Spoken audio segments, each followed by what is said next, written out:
Bonjour! Welcome to a new episode of So French, a podcast about the twists and turns, intrigues and insights to all things French.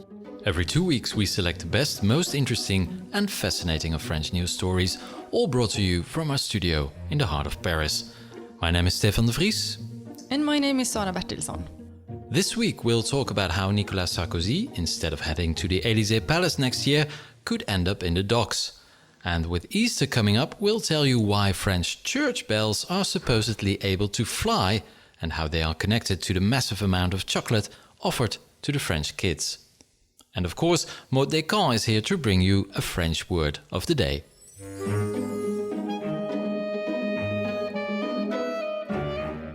But first, terror has struck again. It didn't come as a surprise, but that doesn't diminish the shock and horror felt after Tuesday's deadly bombings in the Belgian capital. The attacks came only 4 days after Europe's most wanted man, Salah Abdeslam, was arrested in the Brussels neighborhood of Molenbeek. Abdeslam believed to be the sole survivor from the commandos that perpetrated the Paris attacks in November last year. And after these events, there has been a lot of criticism, actually, towards the Belgian authorities. And coming from the French finance minister, Michel Sapin, said that it was the naivety of the Belgian authorities that was responsible for these attacks. Je ne sais pas s'il faut dire la Belgique en tant que telle, mais je pense qu'il y a eu une volonté ou une absence de volonté de la part de certains responsables politiques. Peut-être aussi une forme de naïveté. That was French Finance Minister Michel Sapin, basically saying that Belgium had been naive in the fight against terrorism. A couple of days later, he said he regretted his harsh judgment and apologized. Stefan, what do you think? Is there something to this criticism? There is, of course, a point. I mean, Belgium is divided into 3 different language communities. Brussels is Dutch-speaking and French-speaking. The authorities don't really work very well together. There are 7 parliaments in Belgium alone. So it's a completely fragmentized country.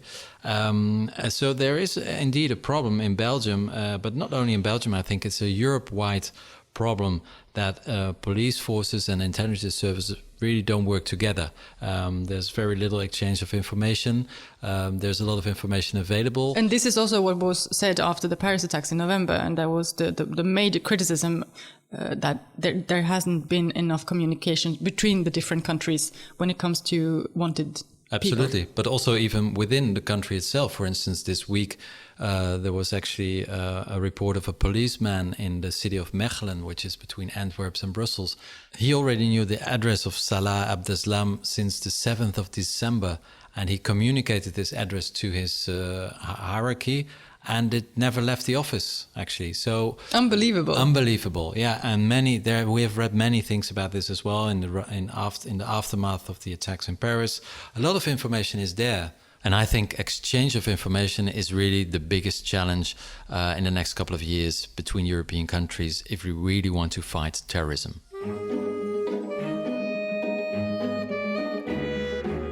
And now that takes us over to our next segment, the word of the day. And we do that with Maud Descamps. Bienvenue, Maud. Hi, Stefan. So what's your French word this episode, Maud? Yes, solidarity. We have witnessed these past few days the solidarity of French people, but also from many countries around the world for Belgian people after the terrorist attack in Brussels. This solidarity was expressed through messages on Twitter, on Facebook, or even on Instagram with drawings and cartoons. The Eiffel Tower was illuminated with the Belgian national colors, black, yellow and red. And well, all this reminds us, of course, of another tragic day, the Paris attack on November the 13th, when everyone supported us Parisians. So I wondered about first the origin, but also the meaning of the word solidarité. So first, the etymology. Well, it's pretty simple. As many French words, its roots are Latin. Solidarité comes from solidus, which means massive, but also from an expression which is in solidum, which can be translated as for all. Regarding to the meaning of the word, the Cambridge Dictionary says that it's an agreement between and support for the members of a group. In these terms, solidarity refers to the ties in a society that bind people together as one. And well, doing research for this segment, I found out that solidarity is one of the 6 principles of the Charter of Fundamental Rights for the European Union. So my point is, if anyone wonders what being European means, where being united, expressing solidarity for Belgium, feeling for Belgium, well, all this might be a sign of you feeling more European than you ever thought. Well, thank you for your solidarity, Maud Descamps. Et à bientôt.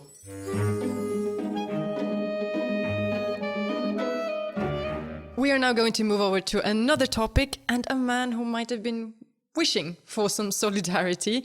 It's the story that was probably going to have been on the front pages here in France if it hadn't been for the Brussels terror attacks. Because this week, France's highest appeals court ruled that wiretaps of conversations between Nicolas Sarkozy and his lawyer can be used in a corruption case against the former president.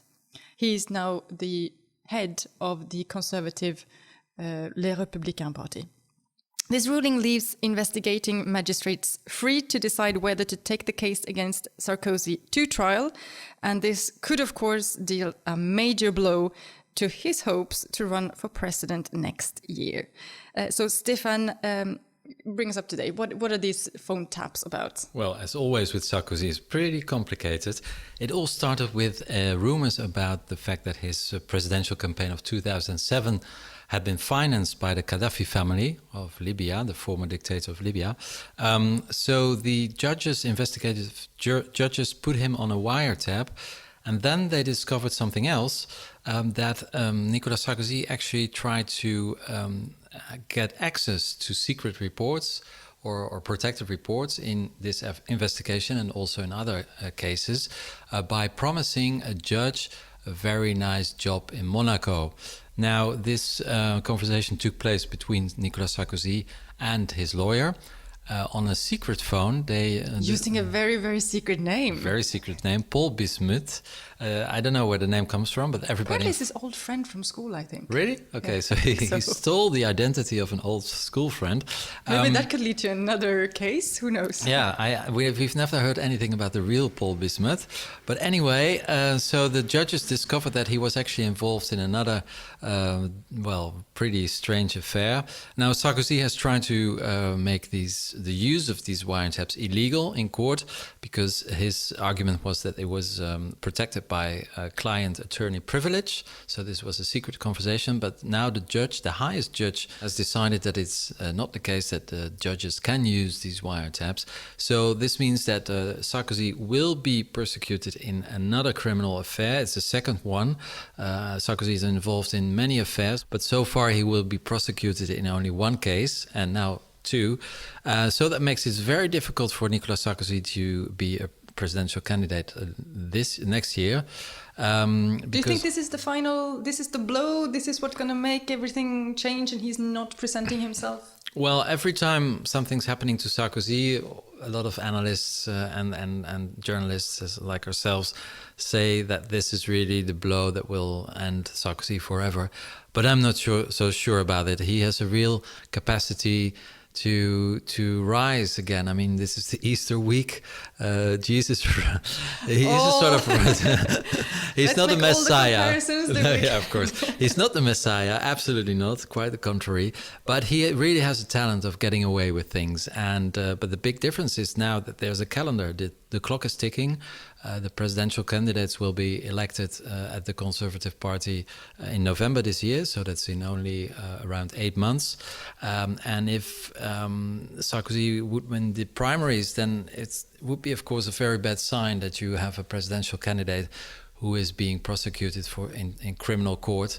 So I think that, it may be the final blow, but I would not put my money on a real defeat of Sarkozy at this very moment. And finally, since Easter is coming up here in France, which is a country of strong Catholic tradition and history, here we celebrate Easter with great enthusiasm and a lot of chocolate. And one could think that the whole idea of, eating massive amounts of chocolate to celebrate the resurrection of a religious figure would be weird enough. But I found out when I moved to France that there's another strange thing going on here. And that is that it's actually not the Easter bunny, or as in Sweden, the Easter hare, that brings the chocolate to the children. But in France, it's the church bells. How did you do that?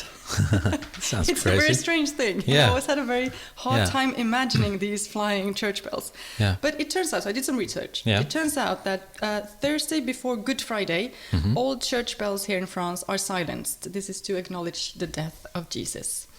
And traditionally, children were told that these bells had flown to Rome to see the Pope. That's Really? why they couldn't ring anymore. Okay, so there were some kind of drones. But on Easter morning, the bells ring out, declaring that Jesus is alive again. And children wake up. They go to look for Easter eggs, les œufs de Pâques, that are hidden in their gardens, homes, and playgrounds. And the tradition says that those eggs were actually brought there from Rome by the bells. So that's okay. So the Vatican is actually distributing chocolate in France. That's basically the story. Well, that could be seen, in that light. The largest egg hunt in France takes place in the grounds of the Château Vaux-le-Vicomte. It's just outside Paris, about 50 kilometers. Tens of thousands of eggs are to be found by both kids and their parents. I don't know about you, Stefan. Is it the Easter bunny? Is it the bells? Who brings the candy? No, in the Netherlands it's also the Easter bunny. But it's true, I've never really seen the bunnies here around Easter. I never thought. Well, you do see them because one thing that I love about France in Easter times is to walk around the streets and look into the bakeries and pastry stores and see all these amazing chocolate sculptures. And you do see some bunnies, but it is on Easter it is the cloche that brings the bells, that brings the candy. Yeah, well, one thing that's nice if you don't really like religion, then religious parties in France always have their own food. Like now, chocolate. I love chocolate, and with Christmas it's foie gras, which I love as well. So it's basically the good side of religion. Even for an atheist, there is always something to take out of the religious holidays. Exactly. Well, enjoy your chocolate egg, Sara, this weekend.